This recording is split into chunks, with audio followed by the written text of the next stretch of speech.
Long ago I wrote a book called Divine Agama, and I never released it.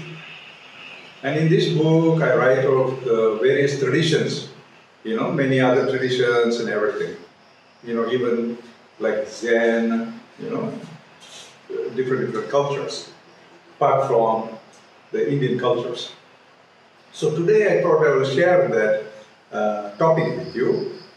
And this topic I want to explain because you will understand Agama better. What is an Agama? Later I will go and explain what is a Tantra, like this. And but the example that I'm going to talk with you is on Christianity and Agama. Yeah? Because it's easy for you to understand when I talk. If I talk about Agama in the Tantric tradition, it's a little bit difficult to relate with because the words, many Sanskrit words, many concepts that are not easily legible for us. So if I talk the Christian Agama, also similar difficulties are there because a lot of us have left Christianity many years ago. It has become in the West an alien ideology. But what I wanted to share with you is the concept of monism, or Advaita in Christianity. Everyone thinks Christianity is like a monotheism, blah, blah, blah.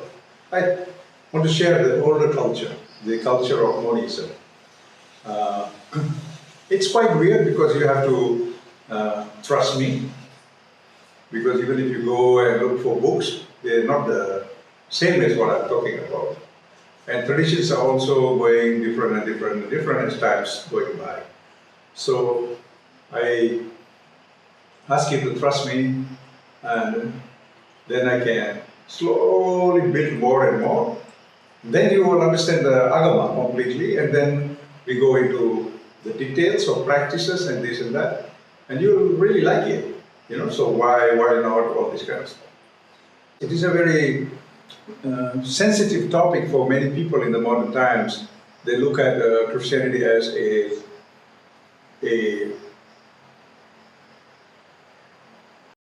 weird ideology, and some of them love it, some of them don't like it, blah blah blah. They've been brought up to understand it as not ideology of freedom. But I am from India, and I was taught all this by my grandmother, and my grandmother is a very free woman. You cannot get another woman who is so free. And so I am very pleased to share this with you because my grandmother has always shared all this very happily.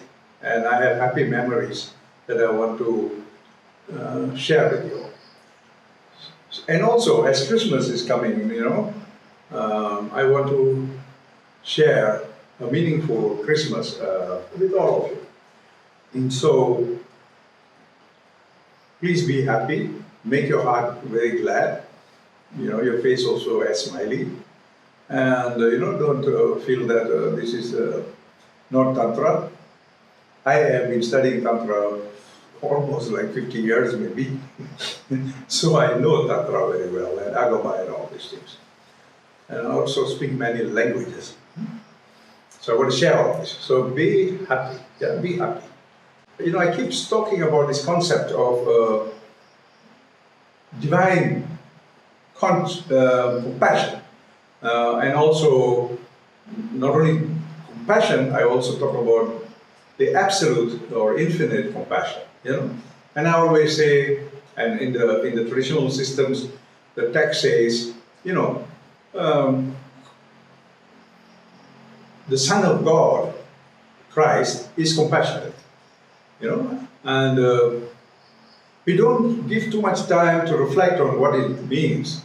It also, even in the monotheistic interpretation, it means like a human being who is incarnated. He's a Son of God who has come in this planet as a historical personage, and he is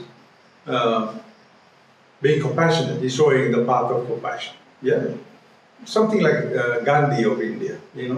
But in the older traditional systems, which is I'm much more familiar with, when you take the concept of monism or Advaita, Advaita means non-dual.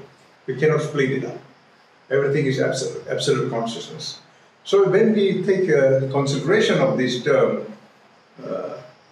absolute consciousness, then it has a basis for the concept of God. God cannot be a relative phenomena. If he is a relative phenomena, you all know what is the word relative and what it refers to. So God is the word. If you utter the word God, it's consciousness, divine consciousness, and it's absolute consciousness. Yeah. So this is the basis, and the sun cannot be separate from that in the monistic interpretation. Yeah. And many countries like Armenia, Moldova, Romania, many of these countries, as far as Rome, have this concept and the culture in their celebration of the festivities. Yeah, all the festivals are still carrying the meaning of all these things. So let's look at this concept of the birth of the divine compassion. Yeah, it's a very important topic because this compassion is also in the Buddhist teachings, and the Buddhists, like bodhisattvas, are the compassionate ones. Yeah, so they are also there. Then it is called karuna. Yeah, in Buddhism, and in Indian philosophy, you can read in the Bhagavad Gita, Karuna himself, the compassionate one, is there. So it's a universal, how would I say, phenomenon. It's not unique to only one community or one society. So let's look at all these things today. So on the 25th, let's just say, tentatively, that you go into the calendars, the Orthodox Christians, the Protestants or Lutherans, all differ in their mathematics of the calendar. They differ because they are upholding their tradition. Therefore, they will be slightly different, not really colliding with each other. Nobody is saying that Christ was born yesterday. So we have 25th as the tentative. We don't go into the mathematics, so we just keep 25th as the birth of Christ. So when we look at Christmas, then that is the day Christ is born, and he is born in the manger, the cowshed. India is very, very fond of cows. We love cows. So anyway, cow for us is a symbol of abundance. Abundance in the sense, not like don't please listen to these modern interpretation like those days they were dependent on animal, blah blah. It is a symbol. In the symbol there is no animal. It's a symbol of abundance. So when you look at this birth of Christ, then you see very clearly that it is the celebration of infinite consciousness as compassion. Yeah, the aspect of the infinite consciousness, that is compassion. So this infinite compassion is very meaningful because through just the realization of the word compassion, it's like a mantra. You can realize freedom, the highest freedom. Because it's like you are connecting with the highest. And this is what we call meditation in the Tantric world. Anyway, let's go into all that. So when you look at it, so on the 25th he was born in the manger, and I was just saying the cows are abundance, and in the Rig Veda itself the cows are abundance, and creation, symbol of creation is the cows, and Christ is born along with the symbol of creation. Because his compassion is the one which gives us the experience of this world reality. Yeah? This is very similar to Tantra. We'll go a little bit later and you will realize. So when he was born, and then everybody is celebrating, there is the Christmas tree, there is the promise of Santa Claus, Santa Claus is bringing gifts for children, all these things are there. So when we realize You see, when you look at it, the three wise men from the East. There are three wise men from the East. In the agamic traditions of India, they are actually Brahma, Vishnu, and Rudra. So in the Christian tradition, there will be similar divinities. See, in India, we take the concept of Christ. I use the word concept, forgive me for only now. The divine consciousness cannot be a concept, So we understand him as very analogous to Krishna. So if you look at the Bhagavad Gita, I don't know if you're aware of the Bhagavad Gita, the Vishnu agamas, the Vishnu traditions of India. See, there are 6 agamas in India. The Shiva agama, which I am initiated into, and then we have the Vishnu agama, the Vishnus and Krishnas, etc. The Hare Krishna is a part of the Vishnu agama, I think you're familiar with this idea of the Hare Krishnas. And then we have Skanda, then we have Ganapati. Skanda is, in India we consider him as the son of Shiva, And so, like Christ is the son of God, like that. So then you have Ganapati, the elephant-faced God, and then you have even Buddha, and then of course we have Shaktis and the Tantras and blah, blah, blah. So agamas are 6 in nature in India. So we consider Christ as an aspect of agama, because I wrote this in my book, the Divine Agama, long ago. It's mentioned in the Divine Initiation, which was written in 2001. So these agamas, they are very analogous. So in India, we worship the compassionate aspect as Krishna. Yeah, and I don't know if you are aware of the paintings or things like that. So in the Western zone, he becomes Christ. In India, we believe that Krishna, and the colloquial language, colloquial name for Krishna is Christo. Christo, Krisho. In the local villages, they don't say Krishna. It's Sanskrit Krishna, but in local colloquial languages, it becomes Christo, like this. And then we believe that Christ is an aspect of the same. So they're very reverent to the churches in India. In the past, I don't know if it's going on today, because today everybody's angry with everybody. So I want to say that my title, Bhagavan, my name is Shanmukha, but my title is Bhagavan, like a Lama. It means I know all the 6 traditions. Yeah, so therefore I am called a Bhagavan. I also want to say that actually the goddess Mary, the mother of Christ, is actually goddess. I think we got through the Lord's Prayer and the Hymn of Mary. I think we gone through, Melania? We talked about it? We talked a little bit in the first group, but with this group we didn't mention. We just mentioned Rafi. Okay. But we kind of... I will come back to it. So, Mary is the mother of God in the Catholic tradition, yeah? It is very clearly stated in the... What do you call that prayer, Melania? How do you say it? In Spanish, we call it Ave Maria. Ave Maria, okay. That's what I wanted to know. Ave Maria. Yeah.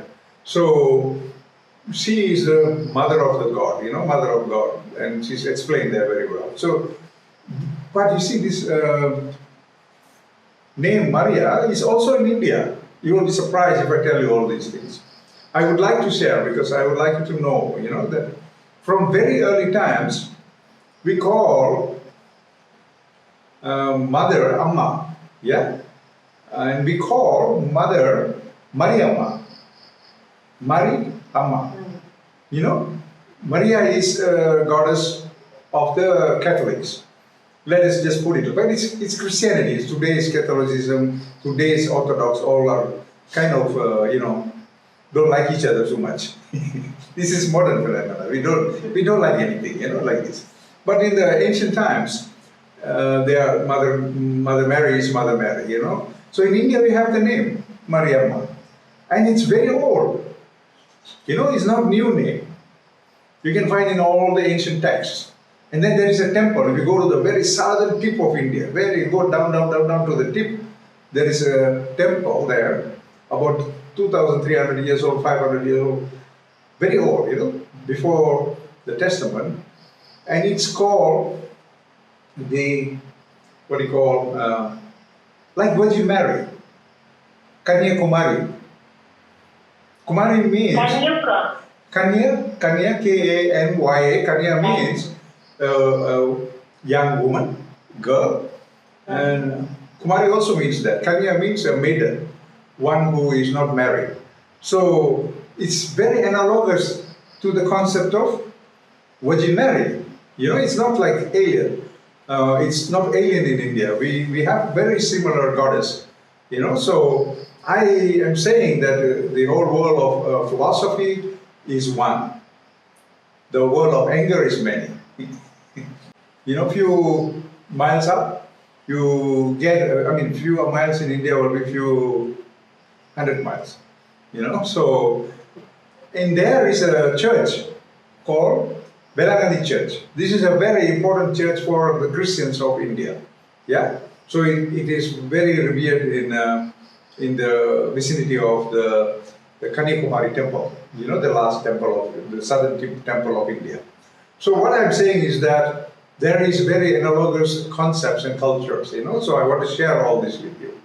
So when we go, there are this is just added information. Yeah, and I think you will appreciate it. Christianity in India is quite old. It's not new to India.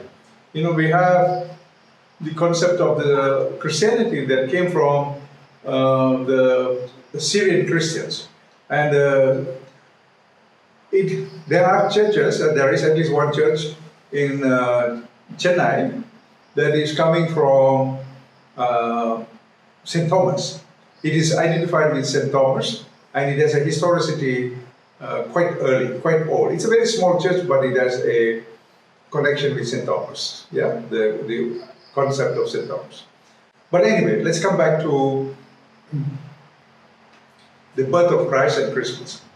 So we were saying that he is infinite compassion, an aspect of infinite consciousness, and so he was born in the manger, the cowshed. So we are saying that when he was born there, then you see, it is celebrated, because infinite compassion is a beautiful concept of self-realization, deeper self-realization. Here we are talking about metaphysical realization, not just our feelings and not just our ideas, mental ideas, and then all that. Christianity is very, very profound. So they're talking about the metaphysics, how we are going to transcend. So this metaphysics is represented by your Christmas tree. Can you believe it? The simple tree is very profound.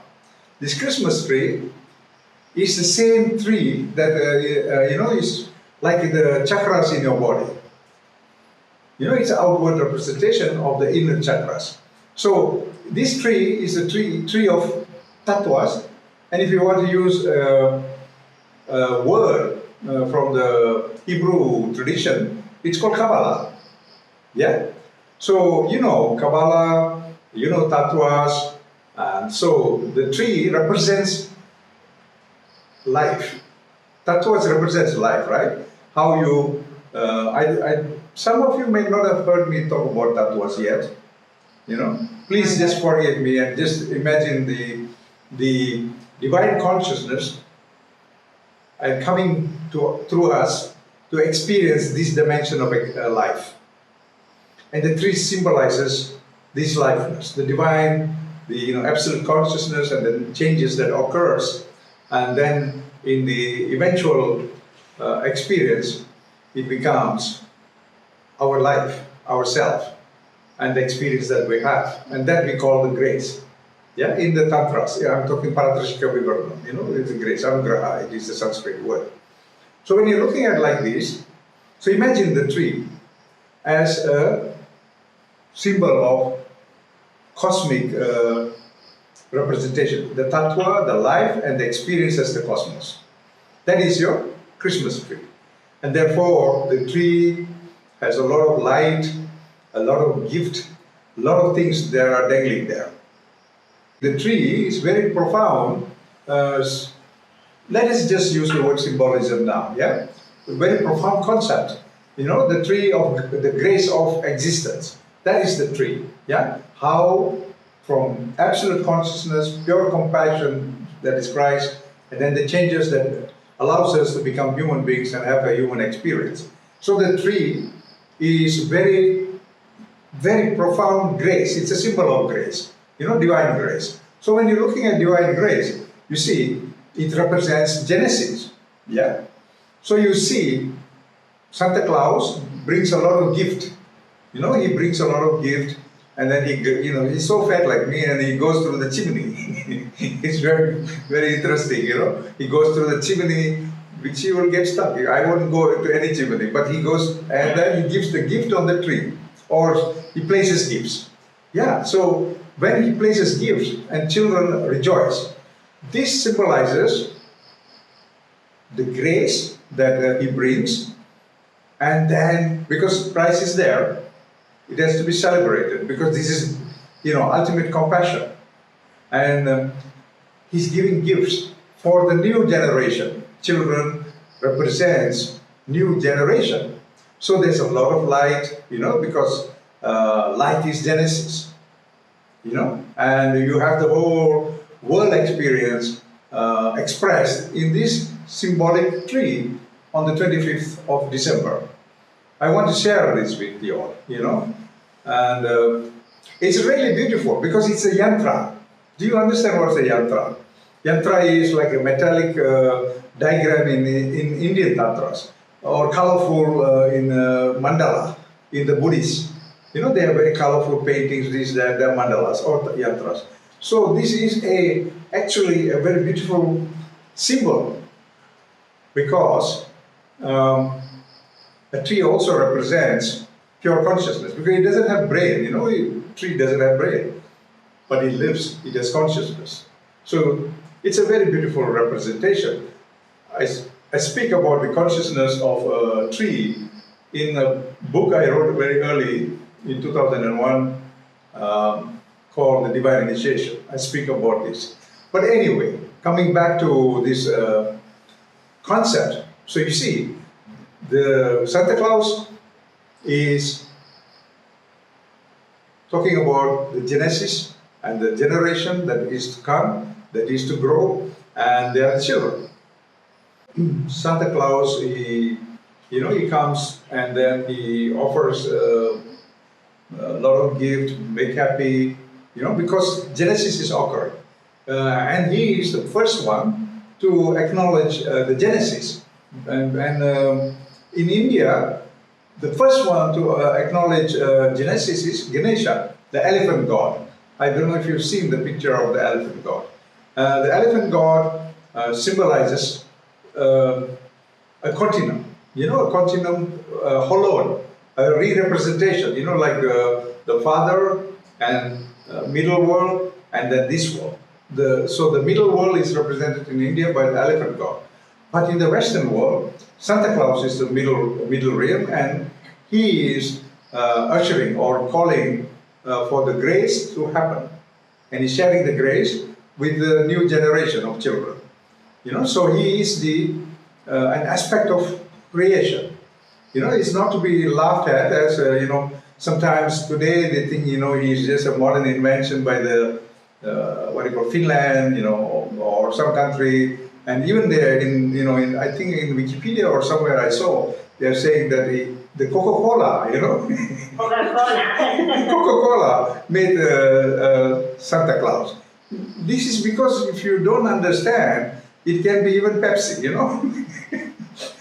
It's very sad for me to hear that Santa Claus is the creation of Coca-Cola. It's the other way around. Coca-Cola borrowed the color of Santa Claus those days. You understand? To make a Christian statement in USA. You know? There's a long history I can explain one day when you have really free time. So let's not disturb this flow of Santa Claus. It's very beautiful. You know, it's Ganesha. You see, Ganesha is also in Japan. You know, the elephant god is also in Japan. The Western representation becomes Santa Claus. In the Eastern representation in Japan, there is two elephant gods hugging each other. Two elephants holding each other very happily. That's called Kangiten in Japanese. So in India, he's an elephant god all alone sitting there very happily. You know, so he is also representative of pure knowledge, because in creation, knowledge is a very important concept. So because Ganesha is the middle dimension of change, then you can see, you know, he has two colors, white and red. Yeah. Really sorry that I didn't explain the concept of sattvas and rajas and tamas earlier on. I'll explain next time when we meet. But when you look at the white color, it's called sattvas. Sattvas means like pure essence. Yeah? So that is white. And then rajas, the dynamic aspect, is usually represented in India also as the red color. You know, full of energy. And then the third color of tamas is black, you know. But in creation, you cannot have black. You know, you have sattvas, the pure essence, you know, that manifests. The manifestation is the genesis, and the genesis is red in color. Yeah?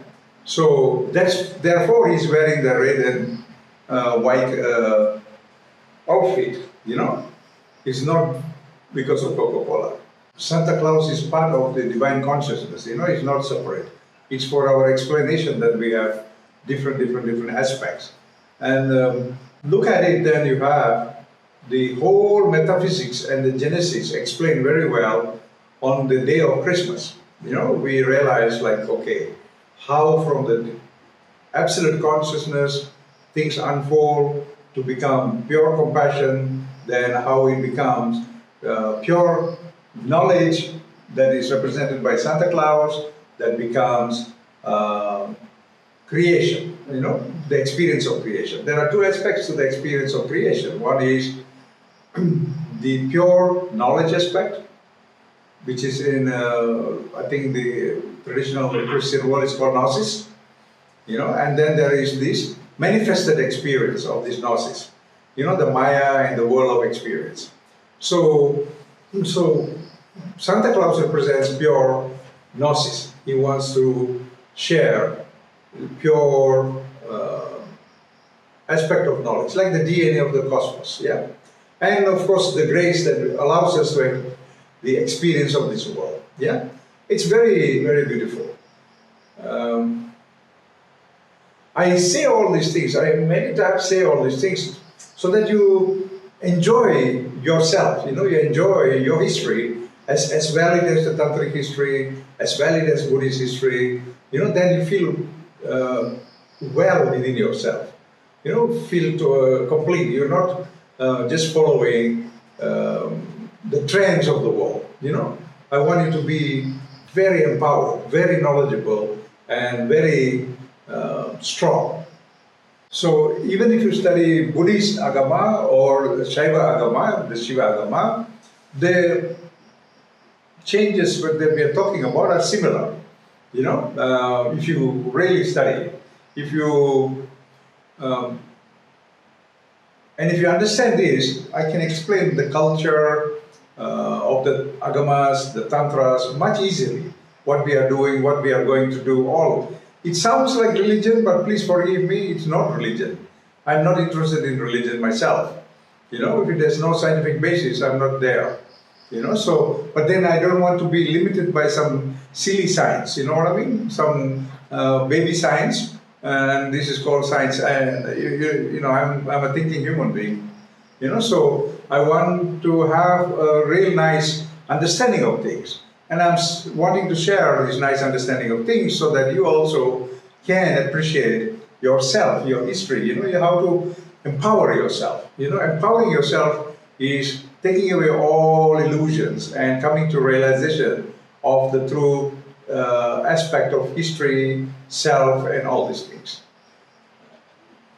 Now let us go and look at the return, the return of the creation. So you look at Easter, for example. Yeah, we are just roughly going through, because if we go more detail, it involves a lot of mathematics and it's very difficult to study just in one lesson. Christianity is very profound too. Please remember that. But we just get the main ideas so that we can go into realizing of Christianity, if you want, or realizing of agamas, realizing of tantras like this. So when we are looking at all these things, then comes the idea of Easter.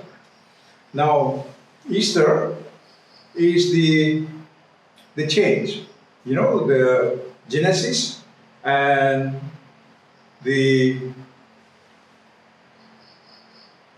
how would I say, dissipation of Genesis. It doesn't, the word dissolution is not correct.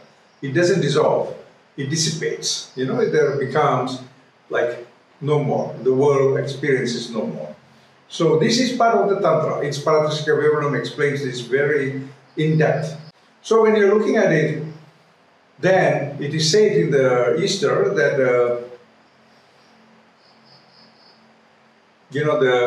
you have 40 days of Lent, because Christ is going to move away from this dimension. He doesn't belong to this dimension. Please remember, he is not like having a karmic body like me and all this kind of stuff. He's not a karmic person. He's beyond all these limitations. So when you look at it, so we have Lent and we fast and we worship for his journey towards his Father. Yeah. So he always in the Easter is going back to his Father. That is the journey. So when you look at it, there are certain days and this and that. People of the Christian tradition, they observe all these things. So when you look very carefully, how do I say? The Orthodox Christians have slightly different days. The Catholics have slightly different days. The Protestants have some different days. And then the how would I say? You can't call it a festival. It's a very sacred. How would I say? Prayer. It's a sacred undertaking. Very important. Because it is your whole existence. You are talking about your whole existence in the changes of Christ. I don't know if we can comprehend this at all. Because in the modern education, we are so fragmented, we cannot comprehend the whole. It's very difficult. And it looks like a story, like Humpty Dumpty sat on a wall and Humpty Dumpty had a great fall. But it's not the same. You know what I mean? Anyway, coming to the Easter, So, you have Easter eggs, you have, so many things. So, the whole idea is, the Last Supper, then he goes, and then he is, crucified, yeah? So, the crucifixion of Christ looks very, very sad, If you are a child, it's really sad. When I was a little boy, it was very sad for me, like, to see. Because I used to have a lot of, what do you call them? Dolls? I don't know how to say. Images of Christ and the lamb and the farm. I used to like these farms. Very colorful. I had a collection of farm when I was about 6 years old. And so I used to look at him and, he's up there in the cross and feel very sad. Couldn't understand why they put him in such a sad state. But when I grew up and my grandmother explained, I today understand. You see, when you look at the Last Supper, he is spending his last days with his disciples. You know, there are the 12 apostles, you know, and all together. And you know, when you look at it from a historical perspective, they are, you know, different human beings. But when you look at it from a monistic perspective, from an Advaita perspective, they are different aspects of the Absolute. Yeah? They contain aspects of information, aspects of knowledge. You know? Therefore, you see the Bible is written like that, book of Mark, book of John, book of this, because they are aspects, they are rishis. In India we call them rishis, because they are aspects. You know, we have, you know, Sapta rishis, 7 rishis, blah, blah, blah, etc. So like that you have 12 apostles with Christ. So they all come because he's going to go to the next dimension. So they convene, that is the Last Supper, you know. And after this convention, then he's put on the cross. But we all cry about the cross, you know, we are very sad about the cross. But when you look at the cross, it is 2 pieces of wood, you know. And these 2 pieces of wood, you remember I was telling earlier on, the tree of life, you know, the Kabbalah, the Christmas tree.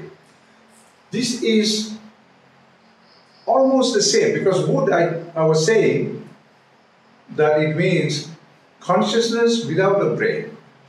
You know, it is consciousness. And so you have the pure consciousness, the return point. You know, he came on Christmas Day, and then he's going back to the return. When he's going to the return point, you know, he goes to the point of rest. The point of rest, you know, he merges with the consciousness, pure consciousness. As I was saying, the wood, the yin-yang, let us say yin-yang, the Adam and Eve. If you read the Testament, the Adam and Eve comes up here. You know, in the popular pictures, you will see Adam and Eve being with him. You will see many aspects of him merge with him there. So when you look at it, you know, this is similar to going back to the pure state of consciousness or yin-yang. Yeah? And then, when you look very carefully, you know, he has a crown on his hair, on his head. You know, this crown is another thorny plant.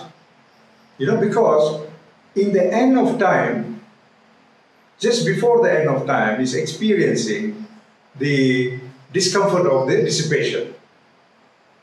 Yeah, the world is dissipating, and the discomfort he is facing, because he's the reason for creation. He's the reason, because he's compassion and he created the cosmos. And he's going back, and the compassion is experiencing discomfort. And so he has the thorn. But thorn is also plant. Remember, it's also consciousness, pure consciousness. Though it is uncomfortable at the end, and it's very beautiful in the manger when he was born, you know. So the changes are there. So now, so the consciousness, because head is consciousness, and the consciousness is going through discomfort is what that crown is suggesting. And then you have, you know, nails. You know, you have nails in his palms, nails here, nails there. Now when you look at the nails very carefully, nails are metal, you know, metal things, and they are pierced into his palms, you know, in all the places. Now the piercing, the nail is representing Kali Yuga. In India, the last Yuga, or the last cycle of time, is understood to be Iron Age. You know, the Darwinian ideas of, you know, Golden Age, this age, Iron Age, Bronze Age, they take it from the Indians. You know, without understanding the philosophy, they just borrowed it. But in the Christianity, they understand it. So then his palms come to rest, because creation is hands, right?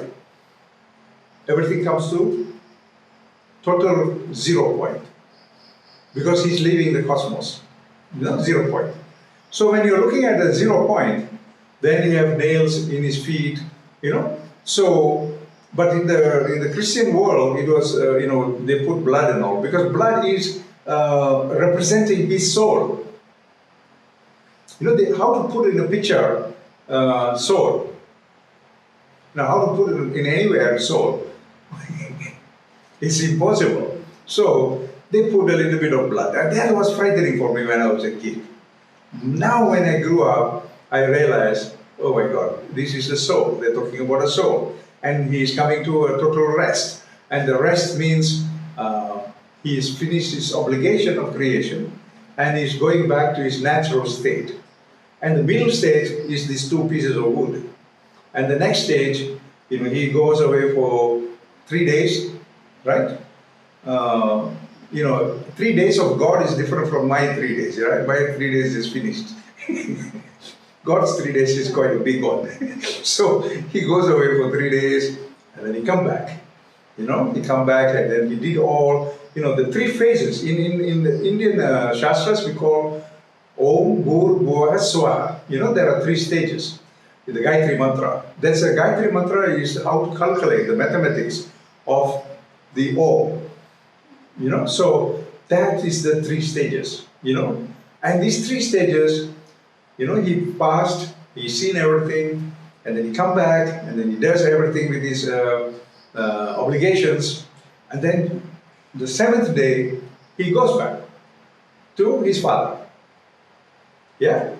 So now when you look at all these things, you know that it is a beautiful description of the journey of moksha, liberation, nirvana, It is a very beautiful way of looking at it, When you look at it, you see the journey of yoga.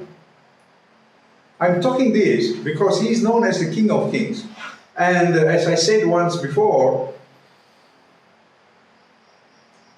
Raja Yoga in India is Raja and Yoga. Raja King, everyone knows Raja is King, and Yoga.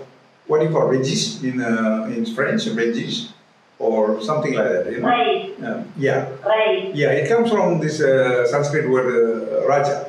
So Raja Yoga is the same as the King of Kings, showing us the journey of freedom. So Raja Yoga is another word for Kaula Yoga. We are Kaula Yoga. Therefore, I delight in speaking about the whole journey of Christ. Because Kaulas are very similar, but instead of having Christ, we have Krishna, or we have Shiva, or we have Buddha. You understand? Whatever you have, they're analogous. It's a journey of freedom. When space and time, because the end of space and time is the metal that is put in his palms, and his feet is placed one above the other, because end of action, end of moving, end of everything. Space and time is over. Space and time. Space is this experience of the cosmos, the world experience, and time is part of it. So we are experiencing it. So all comes to an end. So then, I just want to say, usually in the church they say, the bread, the eucharist, how do you call it in Spanish? Is the body of Christ. Yeah? Because body of Christ is body of knowledge. In Tantra, we do all the rituals, where we offer food. I think you know all that. It looks funny because we offer banana to everything, to the God. It looks funny, in the Tantras. But we are actually not giving banana to God. We are acknowledging the fact that we are gnosis, knowledge. Knowledge belongs to the divine, and so we are recognizing it. So the Eucharist is the body of Christ, and the wine is this internal aspect, the soul. In the Tantras, we have massive pot, big pot of wine, and we do a lot of puja. We pray, we say many, many mantras for this wine. Many of these, modern day Tantras, they cannot cope with the, they have not the patience to go through this wine ceremony of the Tantric. They will run away. If I start doing my puja, they run away. So, this is the same for the Christ and the essence, the ethereal essence, the Om, the Akasha, the flowing essence is represented in the Western location as wine. In India, we use rice wine. I want to share all this with you. In Japan, also rice wine. In China, also rice wine. But because you are in the Western zone, you have grape wine. You understand? So that represents the soul aspect of Christ. And then I want to finish with the egg. In the Easter there is egg. If I don't finish with the egg, then it is not complete. There are many things, but we are running short of time, so I want to say the egg. In India, we have golden egg as a symbol of creation. The swan lays a golden egg, and Brahma and Saraswati are the, divinities of that dimension, and then you have the egg. So golden egg, the beginning of time, the beginning of space, beginning of time, and creation manifest. So after Christ is gone, the children are waiting for the next Genesis, the next creation. So you have the egg ceremony in Christianity. It's a colorful egg. So the egg symbols like the end of time, different color of egg. Beginning of time, different color of egg. And the happiness with which they play with these eggs is praying for his well-being and the new Genesis. So this is the monistic interpretation, and it's very much like Tantra or Shiva or Shakti. When we go, I will go to the Paratrishika one of these days, you will get more details of what we are talking here. Here now it looks like a story. In the Paratrishika you will see it is like really, metaphysical text. So remember, the King of Kings is Jesus Christ. He's a Raja Yogi. It's a Karma Yogi. So it's a very beautiful description from the Western tradition. Actually, it's very beautiful. For me, it's very beautiful because I study the Tantras. And what I find in Christianity is very beautiful summaries. In India, I find blah, blah, blah, blah, blah, big descriptions. Very important, we need the details. But in the Western, it's like Lord's Prayer, Ave Maria, very like few lines and the meaning is there. So I wanted to share this for your Christmas. I want you to really celebrate because it's a very beautiful culture. It's something really beautiful. And so I wanted to share that with you all, I thought it's something that, you will celebrate, you know what I mean? You be happy, be total, be complete, and that's why I wanted to talk this topic.